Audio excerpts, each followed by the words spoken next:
আজকে অত্যন্ত ব্যথিত হৃদয়ে আজকে এই রাজু ভাস্কর্যের পাদদেশে আমরা দাঁড়িয়েছি, সবাই মিলে সমবেত হয়েছি। প্রিয় সাংবাদিক বৃন্দ, আপনাদের মাধ্যমে আমি একটি প্রশ্ন করতে চাই, সালাউদ্দিন সাহেব কি বেঁচে আছেন নাকি মারা গেছেন? গণ অভ্যুত্থানের পরে এই বাংলাদেশে একটি নির্বাচিত সরকার আসার পরেও যদি এভাবে আইন শৃঙ্খলা যদি এমন পরিণতি হয়, তাহলে কি আমরা ধরে নিতে পারি না যে এই বাংলাদেশে স্বরাষ্ট্রমন্ত্রী বলে কোনো কিছু নেই? তিনি শুধু ফাঁকা বলিয়ে আওড়ান, তিনি নাকি মততন্ত্রের পতন ঘটাবেন, তিনি নাকি এইটা করবেন ওইটা করবেন। কিন্তু আজকে সালাউদ্দিন সাহেব কোথায়? আজকে যখন এক সপ্তাহের মধ্যে 5টা ধর্ষণের মতো ঘটনা ঘটে, হত্যার ঘটনা ঘটে, 10 টাকা চাঁদা না পেয়ে যখন একজন সিএনজি চালককে পিটিয়ে হত্যা করা হয়, তখন স্বাভাবিকভাবে আমাদের প্রশ্ন জাগে, আদৌ কি এদেশে স্বরাষ্ট্রমন্ত্রী সালাউদ্দিন সাহেব বেঁচে আছেন? তিনি নির্বাচিত হওয়ার পরে ফাঁকা বলি আওড়ানো ছাড়া দেশের জন্য কি করতে পেরেছেন? তিনি তার নিজেদের দায়িত্বে স্বরাষ্ট্রমন্ত্রী তিনি এদেশের আইন শৃঙ্খলা পরিস্থিতির কতটুকু উন্নতি করতে পেরেছেন?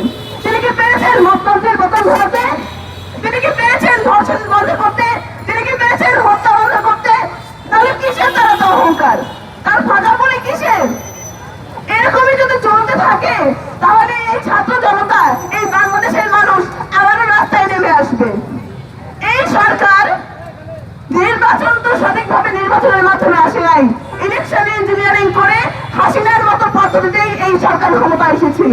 এবং ক্ষমতায় আসার পরেও আমরা দেখেছি কিভাবে গ্রাফিতিকে কেন্দ্র করে বিভিন্ন জনগণ যেগুলো চায় সেগুলোর বিরুদ্ধে হাসিনার মতো ফ্যাসিস্ট গিরি কায়দায় যেভাবে আন্দোলন সংগ্রামকে দমন করছে।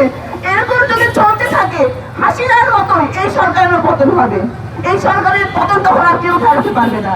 সালাউদ্দিন সাহেবকে বলি, আপনার নিজ দায়িত্ব আপনি সঠিকভাবে পালন করুন। সংবিধানের ভুলি না হয়ে আপনার যদি নিজের দায়িত্ব, সেই দায়িত্ব আপনি পালনে মনোযোগী হন। দেশবাসীকে এই সরকারের বিরুদ্ধে, ধর্ষণের বিরুদ্ধে ঐক্যবদ্ধ হওয়ার আহ্বান জানাচ্ছি। ইনকিলাব জিন্দাবাদ।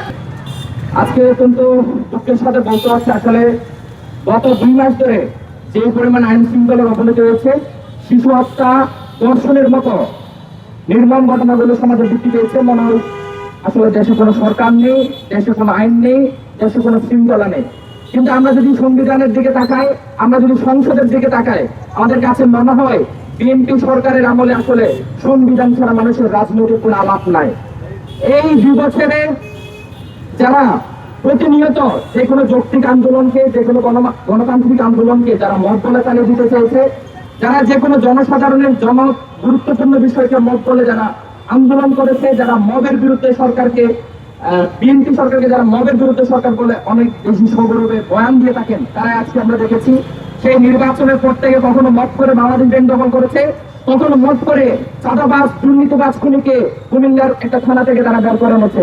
আমরা দেখেছি তারা সংঘবদ্ধভাবে একদম যুদ্ধের কায়দায় বিভিন্ন জায়গায় তারা সংঘর্ষে লিপ্ত হয়েছে। আজকে যে আমাদের শিশু রামিসের সাথে যেটা হয়েছে, সেটা আমি মনে করি শুধুমাত্র এই সরকারের নয়, জাতি হিসেবে আমাদের একটা সামগ্রিক ব্যর্থতা এবং লজ্জা। সেই লজ্জা কাটিয়ে ওঠার জন্য আসলে যার লজ্জা, যার ঘুম ভাঙার উচিত ছিল, তিনি গত 1 মাস ধরে মনে হয় নিরবিচ্ছিন্ন বিশ্রাম নিয়েছেন। তিনি শুধুমাত্র সংবিধান গবেষণায় বিশেষজ্ঞ হওয়ার জন্য আমার মনে হয় মিডিয়া থেকে, রাজপথ থেকে, আইন শৃঙ্খলা থেকে দূরে সরে গিয়েছেন। আইন শৃঙ্খলা আমাদের মানুষের জননিরাপত্তা কি নিশ্চিত করবে? যেখানে আজকে আমরা মিরপুরে বস্তি উচ্ছেদ করতে গিয়ে যে পুলিশের চিত্র আমরা দেখেছি, আমাদের কাছে মনে হয় জনগণের এই পুলিশের নিরাপত্তা দেওয়া উচিত। সেই জায়গা থেকে আমরা এই তারেক রহমানের সরকারের কাছে, গণতান্ত্রিক নির্বাচিত সরকারের কাছে আহ্বান জানাতে চাই, হয় আপনারা এই জননিরাপত্তা নিশ্চিত করুন, পুলিশ বাহিনীকে জেলে সাজানোর মাধ্যমে, সংস্কারের মাধ্যমে আপনারা সামাজিক শৃঙ্খলা বৃদ্ধি করুন, আর নাহলে এই ক্ষমতার লড়াই নিয়ে আপনারা কখনো সরকার চালাতে পারবেন না। সংবিধানের দোহাই দিয়ে কখনো আইন শৃঙ্খলা নিশ্চিত করতে পারবেন না। আপনারা যে শৃঙ্খলা সংবিধানের নামে মানুষের জননিরাপত্তা বিশৃঙ্খলা করছেন, যেভাবে আপনারা দায় মুক্তির চর্চা করছেন, সেটা কখনোই ফলপ্রসূ করে আসতে পারবে না। সর্বশেষ পরিশেষে একটা কথা বলে শেষ করতে চাই, বিএনপি সরকারকে আসলে, বিএনপি সরকারের যে চরিত্র দাঁড়িয়েছে, তারা নিজেরাও নিজেদের প্রতিমন্ত্রী নেতাকর্মীকে রাস্তায় শুধুমাত্র প্রধানমন্ত্রীর গাড়ির পিছনে দৌড়ে রেখেছে। জনগণ তো একইভাবে বিচারের জন্য, জননিরাপত্তার জন্য গুরুত্বপূর্ণ বিষয়ে তারা দৌড়ের উপরে রেখেছে। তারা একদিকে সংবিধানের কথা বলে, একদিকে মুনাফিকের কথা বলে, বাকিদের মতবাজির বিরুদ্ধে কথা বলে, অন্যদিকে তারা তাদের 1 নম্বর দফা যে গুরুত্বপূর্ণ গণপরিষদ সংবিধান গণপরিষদ তৈরি করা, সেটার জন্য মুনাফিকি করে। তারা যে ইস্তেহার দিয়ে গত 16 বছর রাজনীতি করেছে, যে স্বাধীন নির্বাচন কমিশন এবং স্বাধীন বিচার বিভাগ প্রতিষ্ঠার জন্য তারা ইস্তেহার দিয়েছিল, আজকে সেই স্বাধীন বিচার বিভাগ নির্মূল করার মাধ্যমে তারা তাদের জাতির সাথে চূড়ান্ত মুনাফিকের পরিচয় দিয়েছে বলে আমরা মনে করি। একটা শিশু সে প্রথমত দর্শনের শিকার হয়, সে হত্যার শিকার হয়, যখন সে পুলিশের কাছে যায় তখন সে বিচার বহির্ভূত হত্যাকাণ্ডের মাধ্যমে সমাজে একটা নর্মালাইজেশনের শিকার হয়। আমরা এই বিএনপি সরকারের কাছে কখনোই সেই নৈরাজ্যের সরকারের মতো কিংবা ফ্যাসিবাদী সরকারের মতো আচরণ কখনো প্রত্যাশা করি না। সংবিধান বহির্ভূত কোনো কাজ আমরা আশা করি না। একই সাথে বিচার বিভাগের স্বাধীনতার নামে মতবাজির বিরুদ্ধে আন্দোলন লড়াইয়ের মাধ্যমে যারা নিজেদের গণতান্ত্রিক নির্বাচিত সরকার দাবি করে, তাদের কাছ থেকেও এই বিচার বিভাগকে দলীয় আয়ত্তকরণ এবং স্বৈরশাসকের মতো করে রাষ্ট্র পরিচালনার প্রত্যাশা কখনো রাখি না। ইনকিলাব জিন্দাবাদ। এইটাই যাতে আমাদের শেষ বিচারের দাবিতে আন্দোলন হয়, শেষ দর্শনের বিরুদ্ধে আন্দোলন হয়। আমরা জাতি হিসেবে, ছাত্র রাজনীতির একটা প্ল্যাটফর্ম হিসেবে, গণতান্ত্রিক ছাত্র শক্তি বোধ, গণতান্ত্রিক রাজনীতিতে প্রত্যেকে সে প্রত্যাশা রাখে। রাষ্ট্রের কাছে আমাদের একটা স্বাভাবিক মৃত্যু এবং স্বাভাবিক বাঁচার স্বাধীনতা আমরা চাই। ইনকিলাব জিন্দাবাদ, ছাত্র শক্তি জিন্দাবাদ। যখন আমাদের দেশের আইন শৃঙ্খলা চরম অবনতির দিকে এগিয়ে যাচ্ছে, আমরা দেখেছি গত 9 দিনে 5 জন শিশু হত্যাকাণ্ডের শিকার হয়েছেন, এবং আরো দুঃখের বিষয়ে 5 জন যে শিশু হত্যাকাণ্ডের শিকার হয়েছে, এর মধ্যে 4 জনই ধর্ষণের শিকার হয়েছে।